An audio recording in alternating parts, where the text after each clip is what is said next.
I had no intention whatsoever of being a producer or an engineer. Zero. I wanted to be a guitar player, and I am a guitar player. When did you start playing guitar? 14. Why? Because I wanted to be Ace Frehley. It's real simple. I wanted to be Ace Frehley. I want to do that,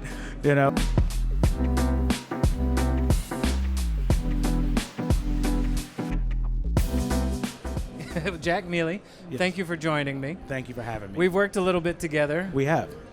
We are trying to make something happen, and, we'll see where it goes in New Orleans. Yes, always trying to make something happen. I wanted to check in with you on the state of the industry, where you felt we were at here January 2025.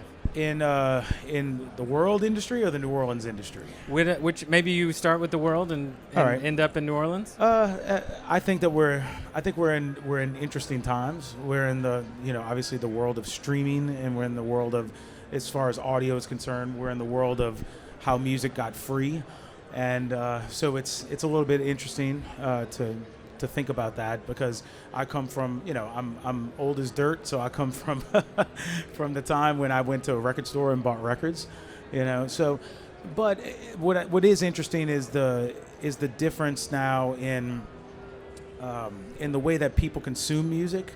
It's more, it's a little less personal. And there's so much of it. That's the thing, is that there's so much music out there now that the sheer volume we're talking about is insane. So how do you stand out in an industry where you are literally a drop of sand on the beach? Because the greatest thing about the industry now is that anybody can make a record, And it's also one of the downfalls, is that anybody can make a record. So there's a lot to sift through, and right. so You're doing your own gatekeeping. Correct, right. And so the labels, there's a lot of, obviously there are there's the upper 1 percentile, but there's a lot more of that long tail, going on now, to where you have a lot of people who are. You have a lot of people who are their own label, their own producer, their own marketing person, their own publicist. And it's a very exciting time to be able to, because what it does is it gives everybody hope that there's a chance that you can make a whole career out of this without having to ever be signed to a label. I know bands that make a killing on live shows, merchandise, streaming, and they're not signed to any label. They just do it all. Yeah, they just do it all themselves. So it's very exciting for the independent artists these days. Okay. How do you rectify the fact that there are so many artists, and at the same time there's everything's for free, like you said, right? Like it's sort of like the script seems to have flipped. Well, I say this a lot. Artists will find a way, and before, I'm not sure how old you are, but I'm in my late 40s, and essentially, when I was a kid, a concert was just something that you went to as like a flyer to buy the record. People went out on tour to promote a record. Now it's completely reversed. Now people make a record as a flyer to go see the live show, because nobody seems to necessarily care about buying the record. They want to listen to the record, and they want to know the songs so that when they go to the live show, they can sing the songs. And that's essentially the whole industry model has reversed. Now, I'm not in the promoting game, but I can definitely tell you that the money is made right now, in my opinion, in the live world. Chasing an experience. Correct. Yeah. Being part of a crew, a being tribe. A brand. Right. You're more of a, because it's not just shows, it's the tennis shoes and the fragrances and the t-shirts and all of that stuff. It's a brand. Stickers, bags, all sure. that stuff. Okay. Jack, can you talk a little bit about how you got, maybe not here today, because that's a whole travel story that we don't have to get into. Yeah. But how you got where you are in your career.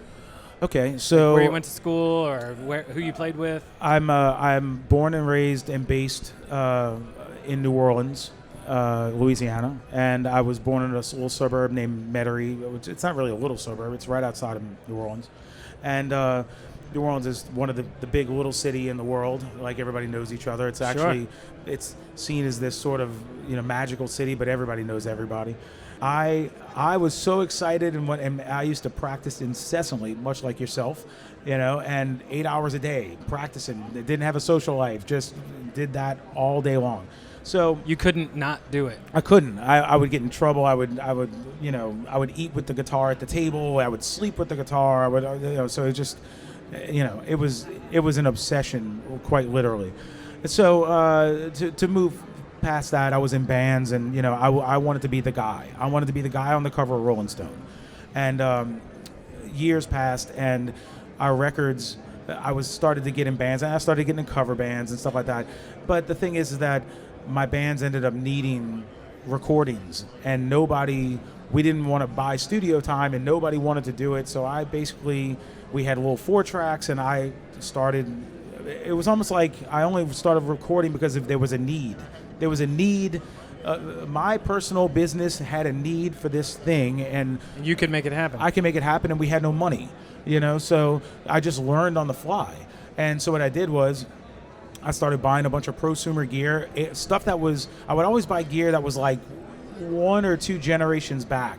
So right when Pro Tools was coming in and everybody was buying Digio 1s, I went and I bought ADATs, because they were selling for $300 a piece. So I had 24 tracks of ADATs, and I had an old Ramza console that I got for free from Glenn Graham from Blind Melon, and it was, and I think that console actually went to another friend. It's been bounced around, and I had no idea what I was doing, but I basically I would look at pictures and see where they put mics and whatever, and so that's essentially how I started. Then I became an intern at Side One Studios in New Orleans, which is not there anymore. I was like 19, and So you're still in your teens at this I'm still in my teens. Wow, okay. And because the records never came out the way that I heard them in my head. Then I moved into Fudge. The way I got into this was same thing, leaping without looking. I had heard through the grapevine that the guys in Better Than Ezra had a private studio that was on St. Charles Avenue that Kevin didn't want to deal with anymore. He wanted to just get out of it. So Seems like a theme. yeah, he just did. This was maybe in 2009, and so I used my band influence, because my band was very popular. I used my band influence to sneak backstage at House of Blues when they were playing, and I ran up to Tom, who I heard that the bassist, Tom, wanted to keep it, but everybody else wanted to get rid of it. So I ran up to Tom and I went, "You don't know me. My name's Jack Miele, and I have a bunch of gear and no studio, and you have a studio with no gear." And because all the gear was owned by Kevin, he was going to take it all. So he had a building with no gear, and I had all this gear. And he was like, "Okay," and he shook my hand, and I didn't hear from him for 10 months. And finally I got a call 10 months later, and he goes, "Hey, were you serious about that?" I said, "Absolutely." And so we went in and we bought this building from Kevin, and it was me and Shane Terrio, who is now the guitar player for Hall & Oates, and or Daryl Hall now, and me and Tom. And so the three of us owned it for about 5 years. And then I had this place. We did a lot of great records, everybody from Motley Crue to Rod Stewart to Steel Pulse, Theory of a Dead Man, The Fray, everybody, Mars Volta. There is the Altec that was almost flooded. there's so a lot of this gear I don't have anymore, but some of it I do. I still have all that. I still have all that. I actually have a real console now. I got a bunch of stuff. This is our old control room, and we modeled this after Abbey Road Studio B. That's why if you look at pictures, it's like a micro Abbey Road, and that's actually how I met John. We had sold the building to Trombone Shorty, and then I met John. He came to look at the place to do some acoustic work to it, and I moved to a studio called the Music Shed, which is right here. And you've been there for? I was there until 2019. Okay. I was there till 2019, and then it closed down because I didn't own it. I just ran it. And then it closed down because the owner didn't want to do it anymore. And then I have a room in the same building that is Jack Miele Productions. So this is me in my current room. That's my TAC matchless, and this is main room. So maybe we can talk a little bit about one room versus two room Sure. studio setups. Sure. One room being everything's in the same place, monitoring, console, tracking, all happening in the same space, versus a separate control room where you can hear what you're recording. Well, there are advantages to both. There's the advantage to having a one-room studio. I learned a lot from a guy named Mike Napolitano. He was a producer. He produced Blind Melon and Squirrel Nut Zippers and Robert Plant and a bunch of people. But Mike used to be an engineer at a studio called Kingsway, which was owned by Daniel Lanois. So gorgeous spot. Oh yeah, beautiful studio. But Kingsway was kind of the same thing. It was kind of a house just converted into a studio, and a lot of people would just track in the main room. Like there was kind of no separation. Like from what I understand, I never met Dan Lanois, but from what I understand, Dan thought that the walls created a communication breakdown, and another thing is that not only that, but there was a difference with the setting up process. The setting up process always took away from the actual art, So if you eliminate that setup process, like in my room, the Rhodes is always mic'd. The piano is always mic'd. On this right here, the B3 is always mic'd. There are guitar amps that are always mic'd. And unfortunately, we can't keep a drum set. The room's not big enough. We can't keep a drum set set up all the time, But in Dan's studio, the drums were always mic'd. In Mike's studio, in Mike Napolitano's studio, the drums are always mic'd, and it's the same drum sounds. Now, I might tweak one or two things, but they don't want to spend too much time fussing with maybe mics. Swap a snare out. Yeah. Like it's because when you do that, you lose the creativity, you lose your flow. Now, is it harder to hear? Absolutely. Now, the way that we would get drum sounds is. The reason why they also keep the drum sound is because the way that you would get it is you would go, okay, hit the kick drum, and you'd hit the kick drum, and then you'd play it back, and you'd hear what it sounds like coming through the monitors. You go, okay, it's a little too boxy, or it's a little too this, and you'd sit there, and it'd take a while to dial it in. But once it was dialed in, if you just left it alone, you knew it sounded great. And when you're sitting this close to the drummer, you can talk to the drummer, not like this, and you can really communicate. And I can even give hand signals to the drummer and go, bridge or cut or this or whatever. And it's like being in a practice room. A little more intimate, right? It is. And we get great sounds out of that room. The room just sounds great. So I like the one room studio thing because especially at Fudge when it was a bi-level thing, I was constantly running down the steps, running up the steps, running down the steps, and then when you don't want to run up the steps and you just want to tell them something, you'd go out on the top of the landing and you'd talk to them, and it was always like this kind of God complex thing where you were always above them. You're always looking, lording over. Right, you're always looking down on them, and it's a vibe thing. It's psychological, So I don't miss that. I don't miss the bi-level studio thing, and the Music Shed there. I always felt like this was a flaw. The way that you would get into the live room, there was this, you have to go through the vocal booth, and there was this long hallway that went around. It would take a good 15 seconds to get into the live room. And now it doesn't sound like a lot, but when you have to tell somebody something real quick and they're not understanding you through the headphones, you're having to run down this hallway and then run back and run, so it doesn't. It messes up the cadence of the session. It's interesting that you kind of compared Fudge to Abbey Road because, Abbey Road is definitely that old school, we're the engineers, yes, you're the talent, and you just do the talent thing, we'll do the engineer thing, and that barrier is very strong, right? Whereas you seem like you're bent on dissolving that barrier. Yeah, and I think that I feel like one-room studios are better for production and not as good for engineering. So depending on what you're looking to do, like, because if you have a really tuned room and you're in a tuned control room and you're isolated, and no matter when, if somebody's beating the hell out of a snare drum, if it's not mic'd, you can't hear it through the wall. You can really hear what you're getting, But it's harder to do that in a one-room studio. But I got to tell you, I get fast results because I say this all the time: know your room. If you know your room, you don't have to worry about it. I know what's going to work in that room, and I know in this room, if the drummer beats the drums too hard, there's a decibel threshold where, okay, it's going to sound good, but it's not going to sound as good if you'd have just played it at normal volume. And that comes from like that 10,000 hours kind of Yes. thing, right? Like you've done the work. It's like the Glenn Johns thing, like Don Henley saying, I want more hi-hat in my ears. He goes, well, hit it harder. Because Glenn Johns used 3 mics on the drums. So like if the snare's too loud, don't hit it so hard. And so it takes a lot of finesse and control to be able to a great drummer will know how hard to hit the drums, because a drum can only resonate so much before it throats out. Like if you hit it so hard, it'll be loud, but if you hit it even harder than that, you'll notice it just kind of like kills. Ceilings out. The ceiling's out, right. So when you get really great drummers that know exactly how hard to hit them to get the best result out of that resonance, it's unreal. I feel like that's something that in New Orleans particularly, you're spoiled because you have a lot of good musicians. Man, especially drummers. It's the land of drummers.